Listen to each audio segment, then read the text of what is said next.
3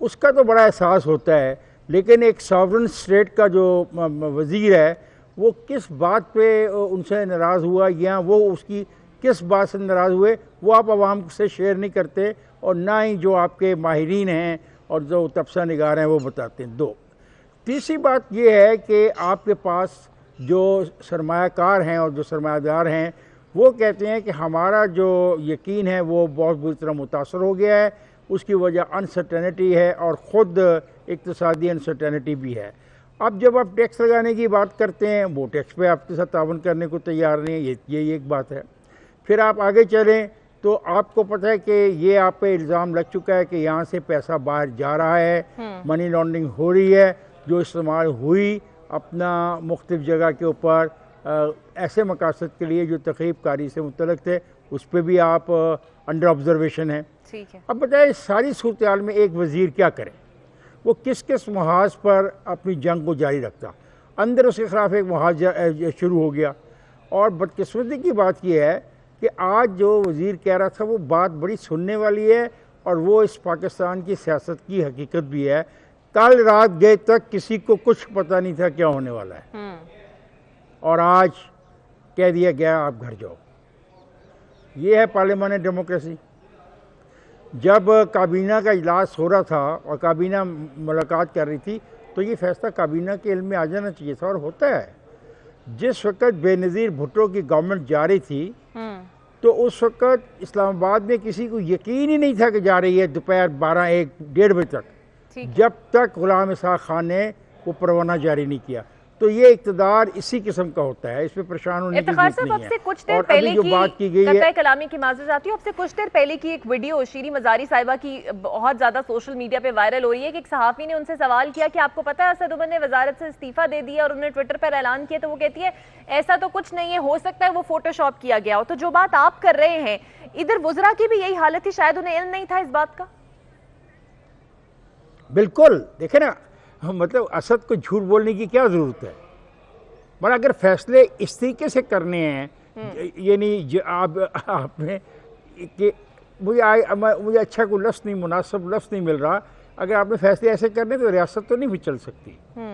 ریاست تو بڑا، دیکھیں نا، بجٹ آنے والا ہے جون میں، آپ 18 اپریل کو اپنے وزیر کو فارغ کر رہے ہیں، مئی کا مہینہ بیچ میں ہے، نیا آنے والا وزیر تو اس کے جو نوک پلک ہے اس کو بھی نہیں سمجھ پائے گا کہ یہ کیا ہے۔ اور آپ کو میں بتا دوں، کبھی بھی کوئی وزیر بجٹ نہیں بناتا، بجٹ بناتے ہیں فائنانس منسٹری کے ملازمین۔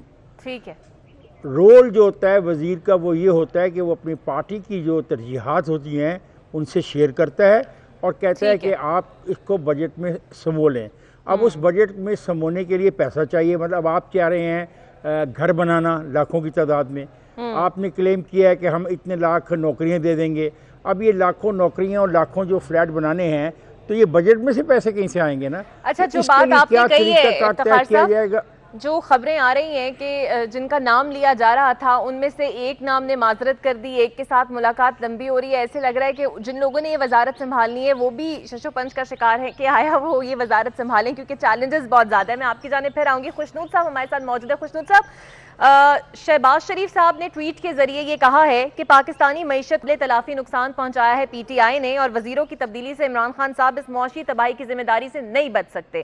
بلاول صاحب نے بھی کم و بیش یہی بات کی، لیکن انہوں نے کہا کہ امید کرتے ہیں کہ حالات بہتر ہو جائیں۔ سوال میرا آپ سے یہ ہے کہ جب سے یہ حکومت بنی ہے کوئی سیاسی طور پر عدم استحکام سے دوچار کرنے کی اپوزیشن نے کوئی کوشش نہیں کی، لیکن ایسے لگ رہا ہے کہ حکومت اپنے اندر ہی بہت زیادہ کنفیوژن کا شکار ہے، جو اب تک ایسی ٹیم نہیں لا پائی کہ انہیں اتنی تبدیلیاں کرنی پڑ جائے، مطلب 8 ماہ کے اندر 5 وزراء آپ کے تبدیل ہو جاتے ہیں۔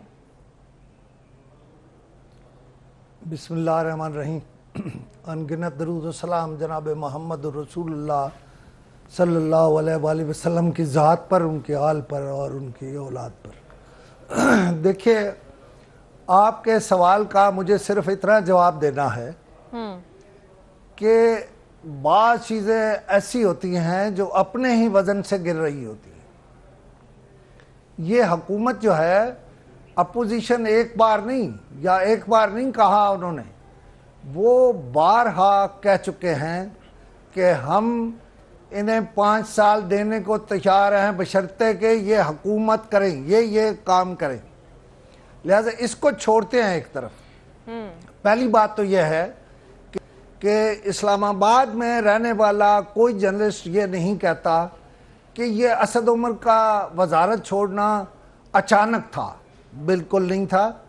دیکھیے، جب کوئی وزیر کسی اہم معاملے پر یا اہم ترین سکیم لے کر جاتا ہے کیبنٹ میں اور اس کے ساتھی اس پر عدم اعتماد نہیں کرتے، اس پر لڑائی کرتے ہیں، تو کیسے رہ سکتا ہے وہ وزیر؟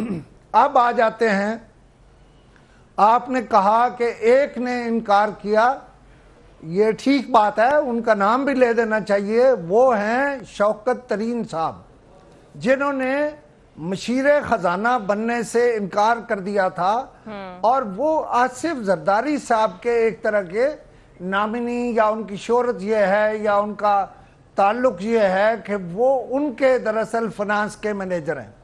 اب میں آپ کو بتا دوں، اسلام آباد میں جناب سلیمان شاہ، جناب ڈاکٹر حفیظ پاشا اور شوکت ترین صاحب کا نام تو میں نے لے لیا، اس کے علاوہ ڈاکٹر عشرت صاحب بھی ہیں جن کے نام اس وزارت کے لیے تھے۔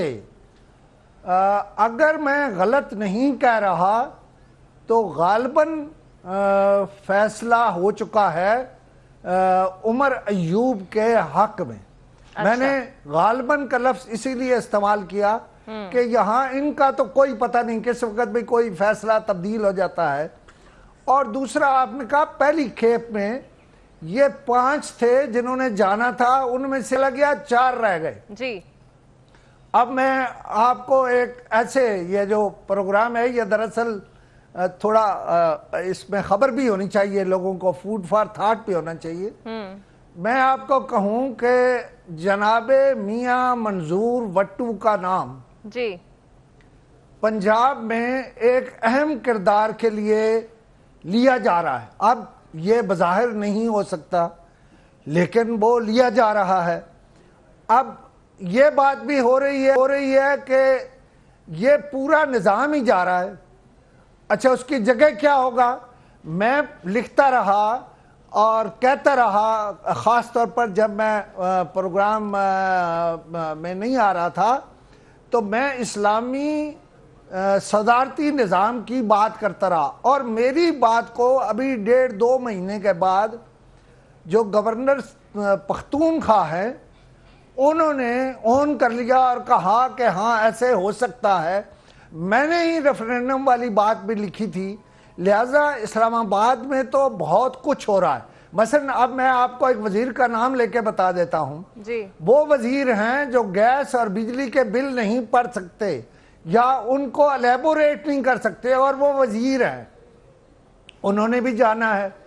اور چلے میں نام نہیں لیتا لیکن ایک وزیر ایسے ہیں جو جناب عمران خان کی جگہ کام کر رہے ہیں، ٹھیک ہے، وزیر وہ ہیں، وہ وزیر مملکت ہیں، لیکن انہوں نے ان کا نام ایک خاتون نے ایک ویڈیو میں لے لیا ہے کہ انہوں نے اور ان کے عزیزوں نے میرے خامن کو قتل کرایا۔ تو یہ کسی کو کیا انصاف دیں گے؟ یہ ہزارہ سے کیا انصاف کریں گے؟ یہ پشاور کو کیسے دیکھیں گے؟ لہذا معاملات کچھ اور جا رہے ہیں۔ دوسرا، جو بندہ، یہ آپ کو یاد ہے اسی ڈی این اے میں ہم نے کہا تھا، میں نے کہا تھا اور بہت پہلے کہا تھا، شروع میں ہی کہا تھا کہ جو اینگرو نہیں چلا سکتا یا اینگرو والے جس کو کہیں کہ ہمارے یہاں روایت نہیں ہے نکالنے کی، آپ برائے کرم استعفیٰ دے دیں۔ جو ایک فرم نہیں چلا سکتا وہ ملک کی اکانومی کیسے چلا سکتا؟ ٹھیک ہے، اور 8 ماہ بعد شاید انہیں احساس بھی ہے۔ افتخار صاحب، آپ نے سنا خوشنود صاحب نے جو کہا ہے بہت تبدیلیاں ہونے والی ہیں، ہو سکتا ہے نظام کی تبدیلی بھی ہو جائے۔ میں آپ سے جاننا یہ چاہوں گی ایک عوامی پہلو کے نظر، ایک عوام جو پہلے سے ہی پریشان، ایک بلو دا بیلٹ رہنے والا ایک آدمی جو اپنا روزگار مشکل سے چلا پا رہا ہے، اس کے لیے شاید خورونوش نہیں مل رہی۔ آج ہی کی خبر ہے یوٹیلیٹی سٹورز پر چیزیں نایاب ہو گئی ہیں، قیمتیں بڑھ گئی ہیں، رمضان آنے والا ہے، اس کو یہ بھی پتہ ہے رمضان میں بھی قیمتیں بڑھ جائیں گی، اس کے لیے روٹی کھانا مشکل ہو جائے گی، پیٹرول پہلے ہی باہر ہے، الیکٹریسٹی لے لیں، سوئی گیس ہم پہلے ہی دیکھ چکے 80% بڑھنے جا رہی ہے۔ یہ جو تبدیلیاں ہیں، عوام اس تبدیلیوں کو کیسے ڈائجسٹ کرے گی؟ عوام بیچارے کیا کر سکتے ہیں؟ آپ اور میں کیا کر سکتے ہیں؟ نہ آپ جلوس میں شامل ہو سکتے ہو، نہ میں ہو سکتا ہوں۔ ہم اپنے آپ کو پڑھا لکھا کہتے ہیں، ہمارا کام ہے نا کہ لوگوں کو لیڈ کریں اور اس عذاب سے نکالیں۔ دنیا میں تو ایسے ہی ہوتا ہے۔ یہ ملک سرمایہ داروں کے حوالے کر دیا گیا ہے، آج سے نہیں، 1980 کے بعد سے کر دیا گیا تھا۔ یہ جو نام لیے جا رہے ہیں اینگرو وینگرو شینگرو، یہ سب ان سرمایہ داروں کی نشاندہی ہے۔ یہ اسٹاک ایکسچینج سب سرمایہ داروں کا ہے، ملیں سرمایہ داروں کی ہیں، پانی تک سرمایہ دار بیچتے ہیں، ریئل اسٹیٹ سرمایہ دار۔ ہمارے اور آپ کو کچھ نہیں ہے، یہ نوکریاں ہیں جو ہم بچائے پھرتے ہیں، اللہ اللہ خیر صلاح۔ اور یہ نوکریاں بھی کسی کو ختم ہو جائیں گی، ریسیشن آئے گا تو یہ نوکریاں بھی اس کا نشانہ بن جائیں گی۔ یہ جو بات خوشنود کہہ رہا ہے، میں خوشنود سے 100% ایگری نہیں کرتا، ڈس ایگری کرتا ہوں۔ دیکھیں جی، پارلیمنٹ میں کسی کے پاس اتنا ووٹ اسٹرینتھ نہیں ہے کہ نظام کو بدلنے کے لیے کانسٹیٹیوشنل امینڈمنٹ کر سکے۔ جی ایک بات، ریفرینڈم کے بارے میں یہ کروایا تو جا سکتا ہے کہ ملک کا نظام کیا ہو، ٹھیک ہے، لیکن جب تک خاص طاقت کی سپورٹ نہ ہو ایسا کوئی ریفرینڈم پاکستان میں کامیاب نہیں ہوگا، کیونکہ پولیٹیکل پارٹی سپورٹ نہیں کرے گی۔ ٹھیک ہے، افتخار صاحب مجھے موقع دیجیے گا، آپ کی جانب میں واپس آؤں گی اور اس بات کو بھی آگے بڑھائیں گے اور یہ بھی دیکھیں گے کہ جو اسد عمر کہہ رہے ہیں کہ 3 ماہ میں دودھ اور شہد کی نہریں نہیں بہیں گی، مشکل فیصلے ہوں گے، وہ کیسے فیصلے ہو سکتے ہیں، لیکن ایک بریک کے بعد۔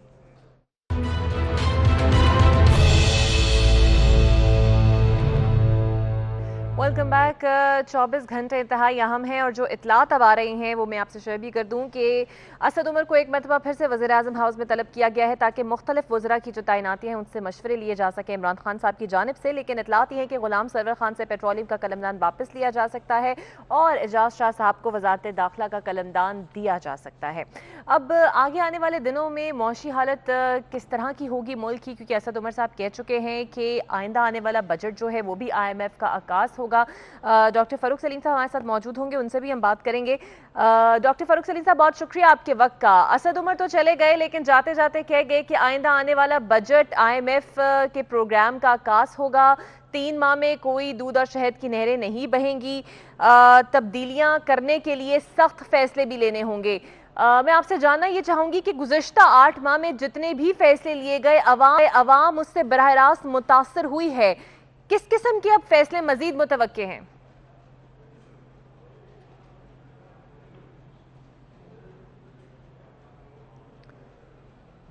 جی فاروق سلیم صاحب۔ جی میرے سے سوال کر رہی ہیں؟ جی ڈاکٹر صاحب۔ 2 بڑے سوال اٹھتے ہیں۔ پہلا سوال تو وزارت خزانہ کے حوالے سے ہے کہ وزارت خزانہ کی کارکردگی پچھلے 8-9 مہینوں میں کیسی رہی۔ یہ بڑا واضح ہو گیا کہ پالیسی سازی کا ایک سنگین شدید قسم کا فقدان رہا۔ وزیر خزانہ صاحب جو ہیں وہ اپنی ٹیم جو ہے کمپیٹنٹ قسم کی ٹیم بنانے میں بھی کامیاب نہیں ہوئے۔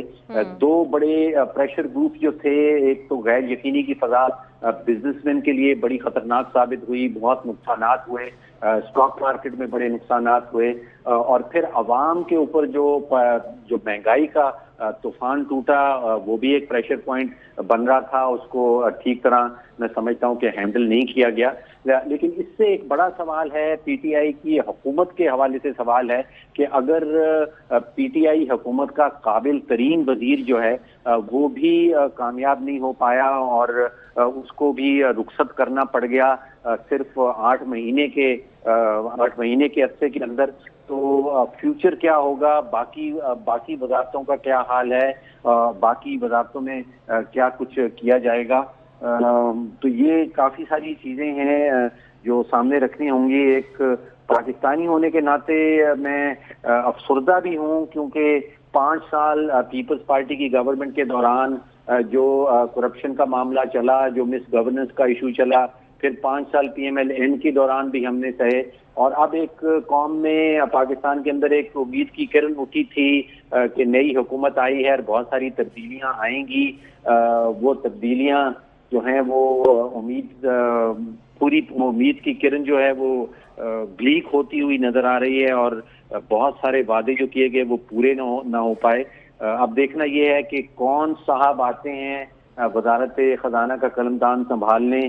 کیا وہ پارلیمانی پارٹی کے اندر سے کسی کو لایا جاتا ہے یا کوئی ٹیکنوکریٹ آ کے اس چیز کو سنبھالتے ہیں اور پھر دوبارہ سے ملک کی معیشت جو ہے اس کو ٹریک کے اوپر کس طرح ڈالا جائے گا.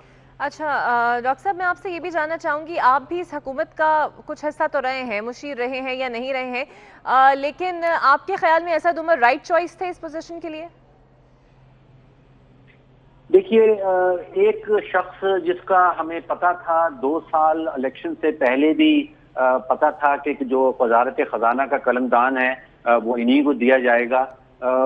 2 ایشو آتے ہیں کسی کو ایک جاب دینے میں، ایک تو تجربہ اور دوسرا کمپیٹنس یعنی کہ اس کی اہلیت. تو تجربہ تو ہم سب جانتے تھے کہ اس قسم کی پوسٹ کا اسد عمر صاحب کو نہیں ہے. کمپیٹنس کا سوال تھا اور اس وقت سبھی جگہ جو سمجھا جا رہا تھا کہ ہی از اے کمپیٹنٹ پرسن اور یہ کر پائیں گے. اب نتیجہ یہ نکلا کہ نہ تو تجربہ تھا اور کمپیٹنس جو ہے وہ بھی اس قابل نہیں تھی جس طرح اسد عمر صاحب نے اپنے پیش کیا تھا، جس طرح انہوں نے اپنے آپ کو یعنی کہ تجربہ نہیں تھا، کمپیٹنس نہیں تھی. بہت شکریہ ڈاکٹر فاروق سلیم صاحب آپ کے وقت. یہاں پہ ایک بریک لیتے ہیں اور بریک کے بعد آتے ہیں.